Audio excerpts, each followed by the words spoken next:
Hello everyone, I'm Vamshi. I'm a product designer with 3+ years of experience. Today we will discuss about the part 1 of different UX research methods used in the industry. So before we dive into the video, hit that subscribe button to get more content like this. So why do we conduct user research at the first place? To understand the problems your users are facing and solve them with a product. So let's understand this with an example. Let's say you want to build a product that delivers healthy food. So your end users will be someone who wants to be healthy, right?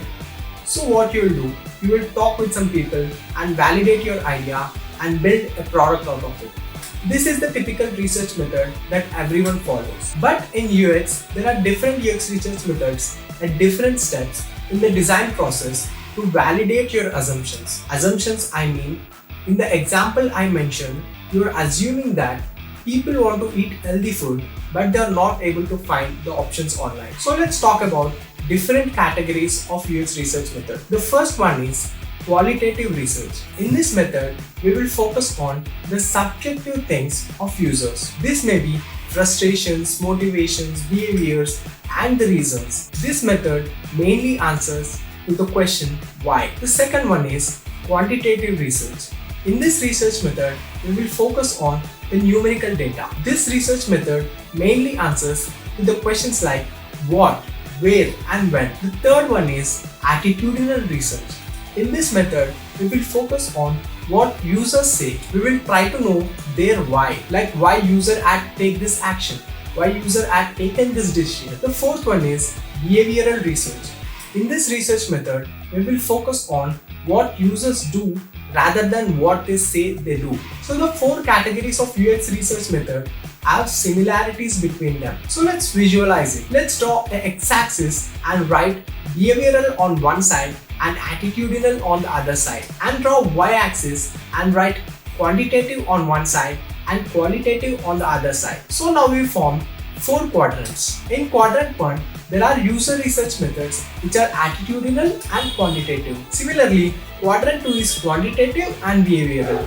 Quadrant 3 is behavioral and qualitative. And quadrant 4 is qualitative and attitudinal. So in this video, let's discuss about the user research methods which are in quadrant 4, which is qualitative and attitudinal. So there are 6 research methods in this quadrant. So for each user research methods, I will answer 3 questions. The first one is, what is the definition of the method? The second one is, what we get from that method?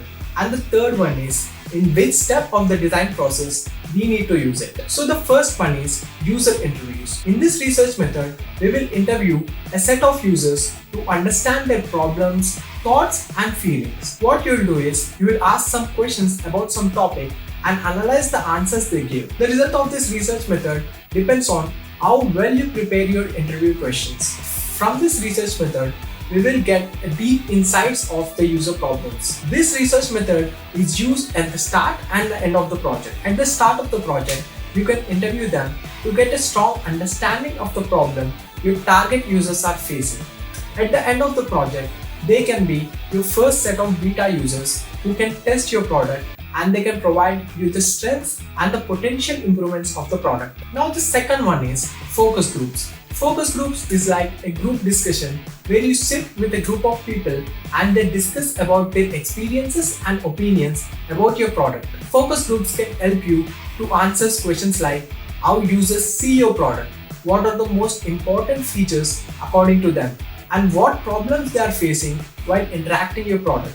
This user research method can be used after launching your product because you will get some quality feedback and you can identify potential improvements too. If you have the limited budget, you can use this research method immediately after wireframing because it's easy and cost effective to change the designs in the wireframing stage. Now the third one is diary studies. In diary studies, we will ask users to keep track of their usage and thoughts on your product by keeping logs, diaries, or even taking photos. From this research method, you will get the peak understanding of how your users interact with your product in the real world. This user research method is used when you want to enhance a feature in your existing product. The next one is field studies.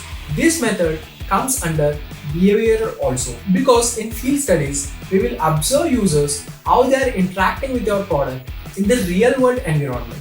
We will conduct this research method in user's environment. From this research method, we will get how user is behaving with your product in their environment, and also we will get what external factors are influencing the user experience. This user research method is used when the entire prototype of your product is ready and you can test it in the user environment. The next one is usability testing.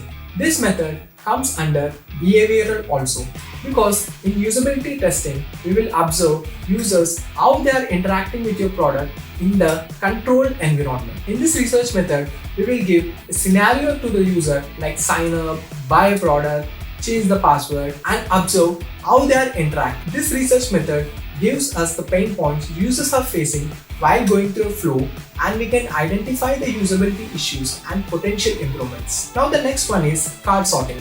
The card sorting comes under quantitative also. In card sorting, users are given cards with different features of the product and are asked to categorize them in the way that makes sense to them. There are three types of card sorting. The first one is open card sorting. The users will categorize the cards and users will name those categories. In this method, we will generate new naming ideas for our product. The second one is closed card sorting. This is the exact opposite of open card sorting. We will give the predefined category names to the users and the users will sort the cards according to the categories we have given. The third one is hybrid card sorting. In this method, we will give the predefined categories and users can also create their own categories. This card sorting method helps us to create information architecture of the product. This research method is used when you have all the feature ideas ready and before you start wireframing the product. So now let's recap what research methods we have learned in this video. The first one is user interviews.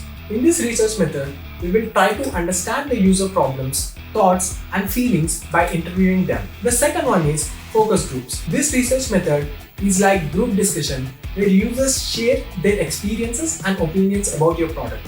The third one is diary studies. In this research method, we will ask users to track their usage and thoughts about your product. The fourth one is field studies. In this research method, we will observe how users interacting with your product in the real world environment. The fifth one is usability testing. In this research method, we will observe how users interact with your product in a controlled environment by giving them a specific goal. The sixth one is card sorting. In this research method, we will give some cards to the users and ask them to categorize them in the way that makes sense to them. So with that being said, we have reached the end of the video. In the next part, I'll cover the research methods that are in the remaining three quadrants. I hope you found this video valuable. Hit that subscribe button to get more content like this and see you in the next one.